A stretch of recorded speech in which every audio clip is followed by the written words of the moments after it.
பச்சரிசியை நல்லா 2-3 தடவை களைஞ்சிட்டு ஒரு 1/4 மணி நேரம் அப்படியே ஊற வச்சுட்டு அப்புறம் ஃபில்ட்ரு பண்ணி அதை என்ன ஒரு வெள்ளை துணியில் நான் டைனிங் டேபிள் மேலேயே போட்டு ஃபேனில் காய வச்சு நல்லா காய வச்சு எடுத்திருக்கேன். அதை மிக்சிலேயே பவுட்ரு பண்ணி சலிச்சு வச்சுட்டுருக்கேன். அந்த மாவை வந்து ட்ரை வாணலியில் கை பொறுக்கிற சூடு, அதாவது கையில் தொட்டால் அந்த மாவில் சூடு தெரியணும், அந்த அளவுக்கு நம்ம வறுத்து எடுத்துக்கலாங்க. இந்த மாவை இப்படி தான் பண்ணணுமா அப்படின்னா நோ ரெஸ்ட்ரிக்ஷன், இப்படி தான் பண்ணணும் அப்படி தான் பண்ணணுங்கிறதும் கிடையாது. உங்களுக்கு முடியும் முடியாது, உடம்புக்கு முடியும் முடியாது, டைம் இருக்கும் இருக்காது அப்படிங்கிறத பொறுத்து தான். என்னால் முடிஞ்சது நான் பண்ணுறேன், அவ்வளோதான். உங்கள் சௌகரியம் அதெல்லாம் ஒன்றும் சொல்லிக்கிறது இல்லை. ஆனால் இப்படி பண்ணுறது உச்சிதம். மிக்சியில் அரைச்சி எடுக்கிறதுக்கு எவ்வளோ நாள் ஆகிட போகிறது. அவ்வளோதான், ஆஃப் பண்ணிக்கிறேன். இது வந்து காராமணி. நீங்கள் எவ்வளோ பண்ணுறீங்களோ அதுக்கு தகுந்த மாதிரி. இப்போ ஒரு 1/4 படி அளவுக்கு, அதாவது ஒரு உழக்கு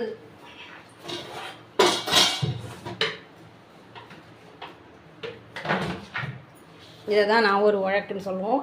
நாங்கள் எடுத்துக்கிறது இது தான். இதில் தான் ரைஸ் எடுத்துக்கிறது சாப்பாட்டுக்கு. அதெல்லாம் இதனால் ஒன்று பண்ணுறோம் அப்படின்னா ஒரு கைப்பிடி அளவுக்கான காராமணியை எப்பயும் சொல்கிறது தான், நோ மெஷர்மெண்ட். உங்களுக்கு தெரியணும், பிகினர்ஸ் தெரியணுங்கிறதுக்காக சொல்கிறேன். ஒரு கைப்பிடி அளவு காராமணி எடுத்து, காராமணி மீன்ஸ் தட்டைப்பயிறு, அதை வந்து லைட்டாக வறுத்துட்டு ஊற வச்சிடணும். மினிமம் 2 ஹவர்ஸாவது ஊறணும். ஊறினதுக்கப்புறமா உங்கள் சௌரியம் குக்கரில் போட்டு 2 விசில் விட்டு இறக்கி வச்சுக்கலாம். நான் இந்த மாதிரி எதுக்கு குக்கரை வேஸ்ட் பண்ணணும், திருப்பி அதை அலம்பணும், அதுக்காக குட்டி பாத்திரத்தில் இதை வேக வைக்கிறேன். இது பாட்டுக்கு வெந்துன்னு இருக்கும், ஒன்றும் அவசரம் இல்லை. மெதுவாக வெந்ததுக்கப்புறம் நம்ம நசுக்கி பார்த்தா தெரியும் இல்லையா வெந்துடுது அப்படின்னா, அப்போ ஆஃப் பண்ணிக்கலாம். அது வேகட்டும்.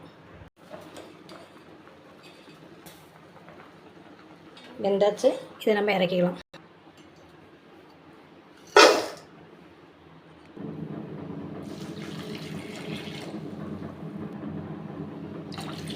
முக்கால் கப்பு வெல்லமும் 2 கப்பு வாட்டரும் நான் ஆட் பண்ணிட்டுருக்கேன். வெல்லம் நல்லா கரைஞ்சிருக்கு. உங்கள் வெள்ளத்தில் வந்து கல் மண் இருக்கிற மாதிரி இருந்தால் வடிகட்டிக்கோங்க. இதுக்கு இப்போ காராமணியை நான் எடுத்துனதில் பாதி அளவுக்கு இதில் போட்டுக்கிறேன்.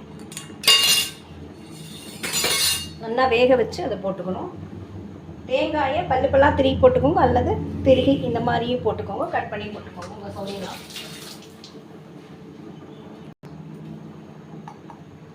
ஏலக்காய் பொடி 1 கப்புக்கு 2 கப்பு வாட்டர், 3/4 கப் அளவுக்கு வெல்லம், அல்லது 1 கப்பு கூட நீங்கள் போட்டுக்கலாம். இது கரைஞ்சாச்சுன்னா இந்த மாவை கொட்டி நம்ம கலரிக்க வேண்டியதான். கரெக்டாக இருக்கும். உங்களுக்கு கட்டி கட்டியாக போய்டும்னு நினச்சிங்கன்னா நீங்கள் அடுப்பை ஆஃப் பண்ணிவிட்டு மிக்ஸ் பண்ணிவிட்டு அதுக்கப்புறமா ஆன் பண்ணிக்கணும். நம்ம விட்ட ஜலம் கரெக்டாக அதை அப்சர்வ் பண்ணிட்டுருது. இப்போ இது தலையில் 2 ஸ்பூன் நெய்யை கொட்டி இதை அப்படியே ரெஸ்ட் விட்டுற வேண்டிதான். இது ஆறுற வரைக்கும் இதை இறக்கி ஒரு ஓரமாக வச்சிடலாம். அது ஆறுற வரைக்கும் அடுத்த வாணலியில் நெய்யும் நான் தேங்காய் எண்ணெய் விட்டுருக்கேன். நீங்கள் குக்கிங் ஆயில் எது வேணால் விட்டுக்கலாம். கடுகு போட்டுக்கிறேன். உளுத்தம்பருப்பு நான் போடலை, உங்களுக்கு வேணால் நீங்கள் போட்டுக்கோங்க, உங்கள் சௌரியம் தான். பச்சை மிளகா, இஞ்சி, கருவேப்பிலை,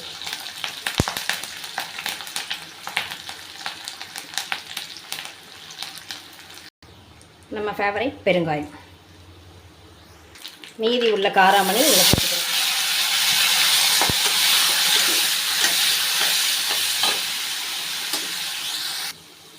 பொடி பொடியாக நறுக்கின கொத்தமல்லி. இது உங்களுக்கு சொல்லித்தரணுங்கிற அவசியம் இல்லை. ஏன்னு கேட்டால் உப்புமா பண்ணுறீங்க இல்லையா, அதே மாதிரி தான் இது. இந்த கம்யூனிட்டி தான் பண்ணணும் அப்படிங்கிறது இல்லை. இன்ட்ரெஸ்ட் இருக்கவா யார் வேணால் பண்ணலாம். நம்ம மாத்துக்கார் நல்லா இருக்கணும்னு பண்ணுறது தான். தீர்க்க சுமங்கலியாக இருக்கணும். அதில்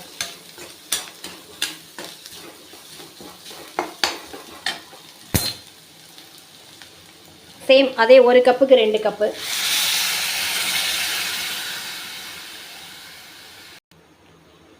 தேவையான உப்பு. இது கொதிச்சதுக்கப்புறம் தான் போடணும் அப்படிங்கிறது. ஏன்னா எகைன் நம்ம வேக வைக்க போகிறோம். நான் வந்து மீதி இருக்கிற மாவை அப்படியே போட்டுட்டேன். இதுக்காக 1 கப்புக்கு மேலேயே இருக்கும்னு நினைக்கிறேன். நான் இதை அளக்கலாம் இல்லை. வேணும்னா பக்கத்தில் ஜலம் கொஞ்சம் தலைக்க வச்சு ஆட் பண்ணிக்கலாம். அப்படிங்கிறதுனால நான் அலக்கலை அப்படியே போட்டுன்ட்டேன். இதையும் நம்ம கிளறிக்க வேண்டிதான். எல்லாம் போட்டாச்சான்னு ஒரு தடவை ஞாபகப்படுத்திட்டு கிளறி, ஏன்னா இது நம்ம கிளறி வைக்கிறதுக்கும் அது ஆடுறதுக்கும் சௌகரியமாக இருக்கும். நமக்கு டைமும் தட்டி வச்சிடலாம். டைம் கடகடன்னு ஆகிடும். வேறு காரடையா நோன்பு 20-25 5:30 மணிக்கு பங்குனி மாதம் பிறக்கிறதா சொல்கிறாங்க. 5:30 to 6 நம்ம சரடை கட்டிக்கணும். அதாவது நோன்பு சரடை. திருமங்கலி சரடை மாசி பிறந்த உடனே ஒரு நல்ல நாள் பார்த்து மாற்றிண்டுடணும். மாசி சரடு பாசி படியாது அப்படிம்பாங்க. அதனால் முன்னோர்கள் என்னென்ன சொல்லியிருக்காங்களோ அதை அப்படியே ஃபாலோ பண்ணணும், எதையும் மாற்றக்கூடாது.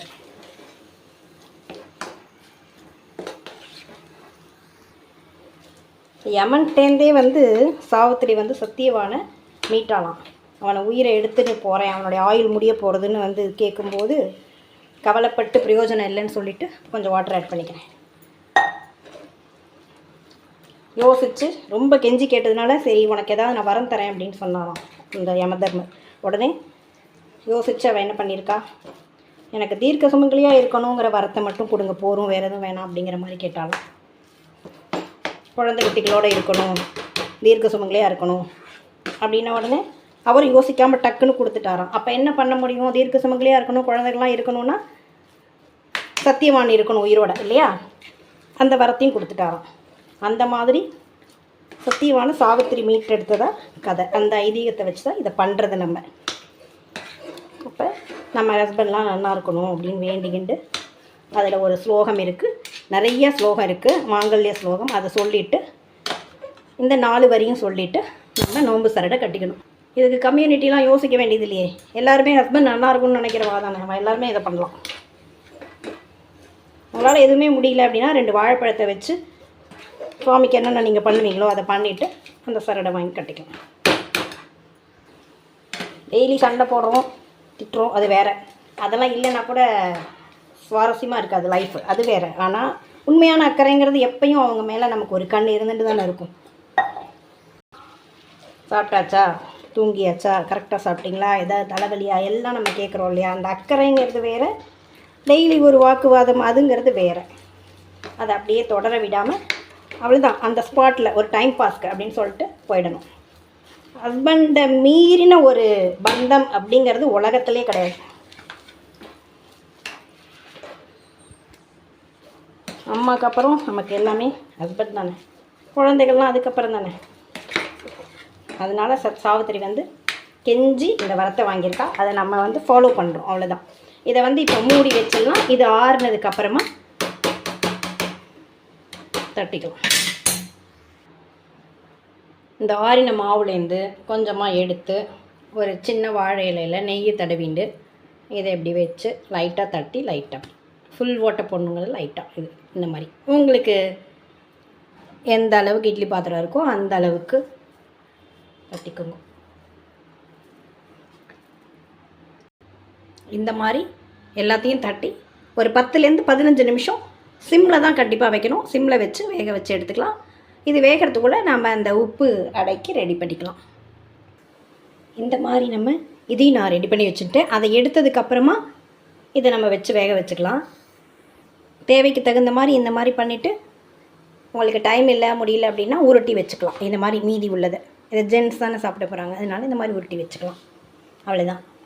நுனி இலையாக கட் பண்ணி அதை நம்ம பெருமாள் முன்னாடி வச்சு கோலம் போட்டு அதில் எத்தனை பேர் இருக்கமோ அத்தனை இலை வச்சு அந்த நோன்பு சரடு எல்லோ கலர் சரடு இருக்குள்ள வாத்தியார்கிட்ட கேட்டு வாங்கி அதில் நடுவில் சென்டராக மல்லிகைப்பூவை வச்சு கட்டி விட்டுட்டு வாழைப்பழம் வச்சு வெண்ணெய் வச்சு இந்த ஸ்வீட் அண்டு காரம் இந்த கொழுக்கட்டை ரெண்டையும் வச்சு அந்த ஸ்லோகத்தை சொல்லி அந்த சரடு எடுத்து கட்டிண்டு பக்கத்தில் ஒரு பசுமாட்டுக்கும் ஒரு இலை வச்சு அதுக்கும் வைக்கணும். கடைசியாக சாப்பிட்டு முடித்ததும் அந்த பசுமாட்டுக்கு வச்ச இலையில் உள்ள அந்த அடையலை மாடு பக்கத்தில் இருந்தால் கொண்டு போய் கொடுக்கணும். இதுதான் வழக்கம். அவ்வளோதான்.